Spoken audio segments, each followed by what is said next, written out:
ಗೃಹಲಕ್ಷ್ಮಿ ಯೋಜನೆಯಲ್ಲಿ ಭಾರೀ ಲೋಪದೋಷವಾಗಿರೋದನ್ನ ಸಿಎಜಿ ಪತ್ತೆ ಮಾಡಿದೆ. ಲೆಕ್ಕ ಪರಿಶೋಧನಾ ಸಂಸ್ಥೆ ಮಹತ್ವದ ವರದಿ ನೀಡಿದ್ದು, ಇದರಲ್ಲಿ ಮಹಿಳಾ ಮತ್ತು ಮಕ್ಕಳ ಕಲ್ಯಾಣ ಇಲಾಖೆ ಲೋಪಗಳನ್ನು ಉಲ್ಲೇಖಿಸಲಾಗಿದೆ. ಬ್ಯಾಂಕ್ ಖಾತೆಯೇ ಇಲ್ಲದ 23,262 ಮಂದಿಗೆ 60 ಕೋಟಿ 69 ಲಕ್ಷ ಹಣ ವರ್ಗಾವಣೆಯಾಗಿದೆ ಅಂತ ವರದಿಯಲ್ಲಿ ತಿಳಿಸಲಾಗಿದೆ.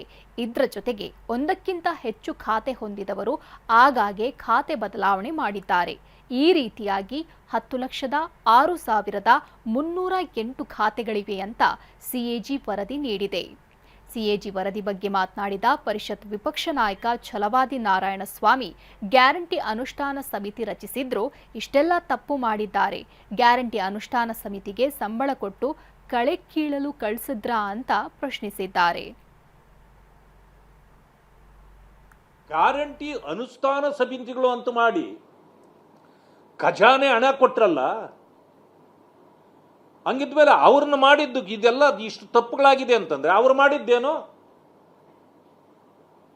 ನಿಮ್ಮ ಹೊಲದಲ್ಲಿ ಕಾಂಗ್ರೆಸ್ ಹೊಲದಲ್ಲಿ ಕಳೆ ಕೀಳಕ ಅವ್ರನ್ನ ನೇಮಕ ಮಾಡಿದ್ರಿ ನೀವು.